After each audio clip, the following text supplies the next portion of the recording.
Technical आज रंगीली series में जो पिछला मेरा हाइड्रोलिक चल रही थी, हाइड्रोलिक मैकेनिक्स, उसके 2 टॉपिक बचे हुए थे। 2 टॉपिक का भी काफ़ी बचा हुआ, लेकिन उसका जो अभी हम लोग पढ़ रहे थे रोटेशनल फ्लो और इरोटेशनल फ्लो, उसमें बचा हुआ है आपका इरोटेशनल फ्लो। और रोटेशनल का थोड़े इक्वेशन बची, उस सारा देखते हैं, उसके बाद में वीडियो क्लास अगले दिन करते हैं। देखते हैं जैसे हमने क्या देखना है, हमने आज क्या देखना है, हाइड्रोलिक मैकेनिक्स नहीं, हमने क्या देखना है हाइड्रोलिक्स, तो उसके अंदर बताएगा।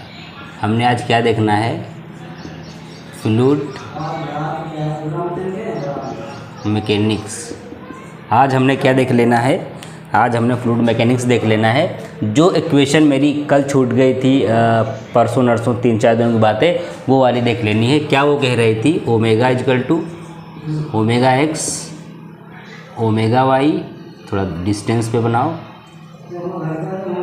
Plus omega z. तो omega i cap, omega j cap, omega k cap, x y z i j k, ये कैप के फॉर्म में थी, ये कैप के फॉर्म में थी। अगर मैं बात करूँ omega is equal to omega x square, omega y square, omega z square, ये इक्वेशन जो मेरी बन के आई है, ये फॉर रोटेशनल फ्लो। क्या लिखोगे, फॉर रोटेशनल फ्लो। ये किसके लिए है, जो फ्लो रोटेशन में होते हैं, जो फ्लो रोटेट करते हैं, ये उसके लिए। अभी हमने क्या पढ़ लेना है, फॉर इरोटेशनल फ्लो। अगर मैं नहीं पढ़ लेनी है, ये कल की सवाल से रिलेट कर रहा हूँ, अगर रिलेट कर पाएंगे आप तो आपके लिए बेटर होगा, अन्यथा हवा हो जाएगी, समझ में नहीं आएगी। जिस प्रकार इस गर्मियों में लू चल रही है, इस प्रकार हवा हो जाएगा, तो ध्यान से पढ़ना है। अगर हमने बात करा फॉर इरोटेशनल फ्लो के लिए, फॉर इरोटेशनल फ्लो,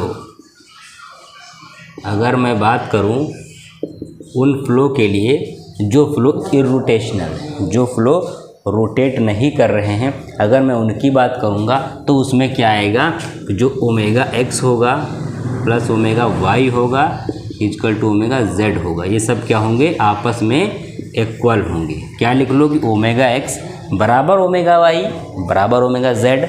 ऐसा इसलिए हो रहा है चूँकि ये इरोटेशनल है, मतलब ये रोटेट नहीं कर रहे हैं, सीधा जा रहे हैं। तो जब कोई चीज़ सीधी जाती है तो उसके सारे एजम्पशन सेम रहते हैं।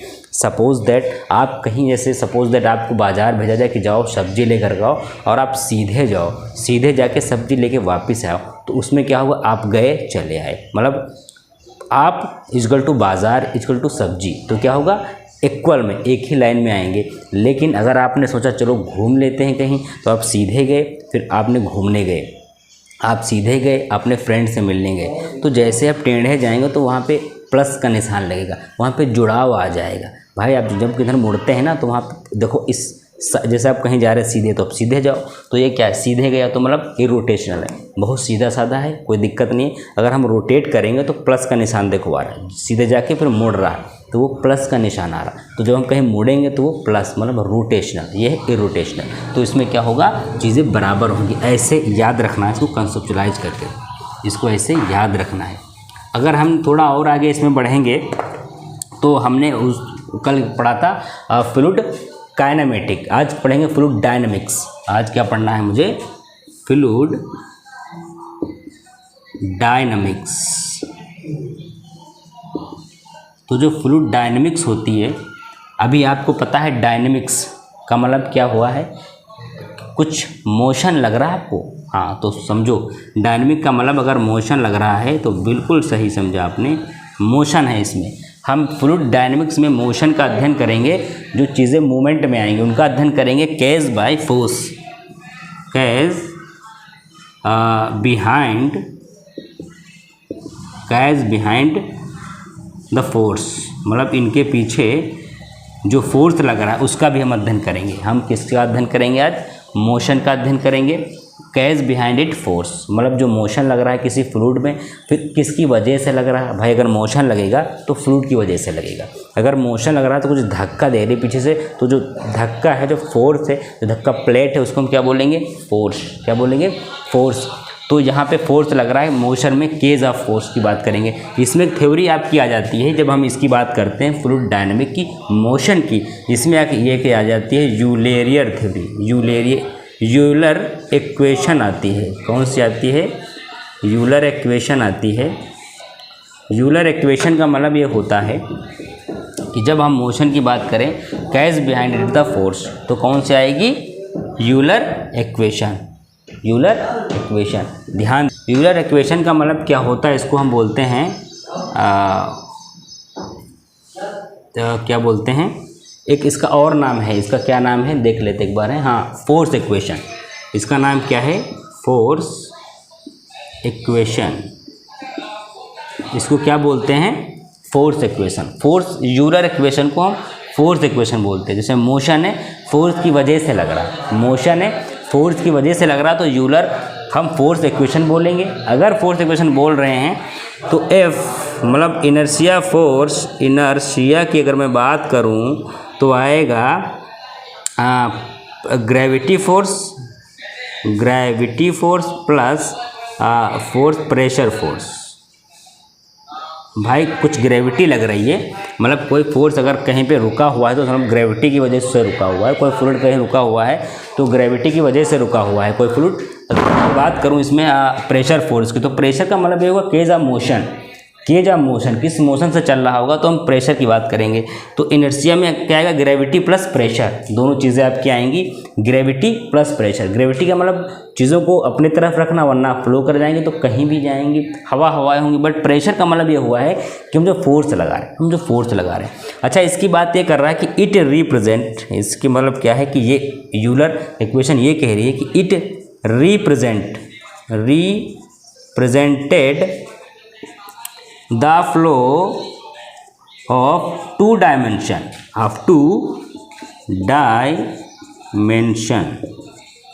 ये कह रहा है कि जो फ्लो बह रहा है ये दो डायमेंशंस में बह रहा है, ये परतों में बह रहा है, ये लेयरों में बह रहा है, तो टू डायमेंशन फ्लो ये है। और ये क्या है, फोर्स इक्वेशन। अगर कभी आए यूलर इक्वेशन क्या है तो फोर्स इक्वेशन एक नंबर में लगा के आना। और इनर्शिया फोर्स इक्वल टू, अगर यूलर इक्वेशन की बात करूँ तो ग्रेविटी प्लस प्रेशर। चीज़ें क्लियर है। चलो आगे अगर हम बढ़ते हैं तो इसी में हम अभी एक चीज़ और देख लेंगे, वो मेरा क्या होगा, मैं जैसे बात करूं कि P d p upon rho plus g d z plus v d v equal to 0। मेरे पास कोई इक्वेशन है जिसका नाम है पी डी पी बटा rho plus g d z plus v d v equal to 0। ये मेरे पास कोई इक्वेशन निकल के आई। इस इक्वेशन से अगर हम मान लें वेलोसिटी नॉट कंसीडर्ड, यदि वेलोसिटी को मैं नॉट कंसीडर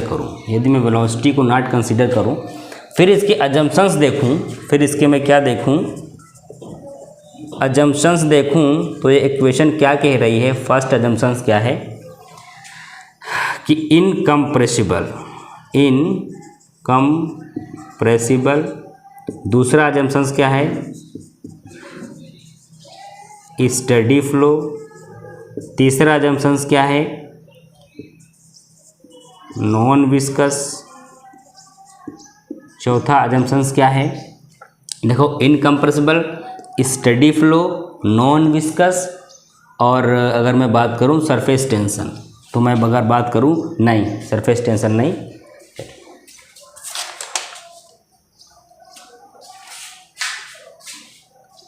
नॉन विस्कोसिटी का मतलब हुआ कि म्यू इक्वल टू 0। दूसरा है इरोटेशनल। समझ में आई चीज़ें क्लियर है। कोई दिक्कत नहीं किसी को। भाई वेलोसिटी नॉट कंसीडर हमने यहाँ पे कर रखी है। और अगर मैं इसके p d p rho plus g d z plus v d b zero जहाँ पे है, अगर मैं बात करूँ अजम्पशंस, मैंने माना कि इनकम्प्रेसिबल होगा, कंप्रेस नहीं होगा, स्टडी होगा, मतलब एक ही क्रॉस सेक्शन बहेगा और चेंजेस नहीं होंगे क्रॉस सेक्शन में। नॉन विस्कस मतलब म्यू जीरो है, विस्कोसिटी जीरो है। इरोटेशनल मतलब रोटेट नहीं करेगा, सीधा जाएगा किसी प्रकार से। कुल मिला के और एक ऑप्शन आता है आइडियल फ्लो। क्या होता है आइडियल फ्लो? मैं क्या बात करता हूँ आइडियल फ्लो। आइडियल का मतलब होता है आदर्श, जिसमें कोई कमियाँ, कोई खामियाँ, कोई दिक्कतें, कोई परेशानी ना हो, उसको बोलते हैं हम आइडियल फ्लो। चीज़ें क्लियर है?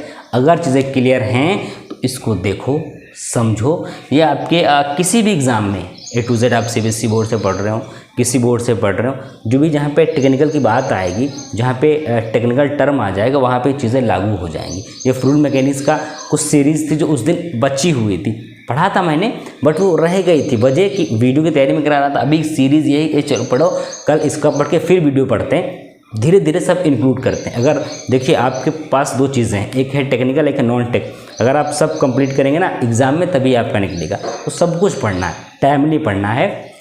अभी फ़िलहाल ये पढ़ते हैं, कल देखते हैं वो क्लास। Okay, bye bye. तब तक बने रहिए, शेयर करिए, सब्सक्राइब करिए और अपना ख्याल रखिए। ओके।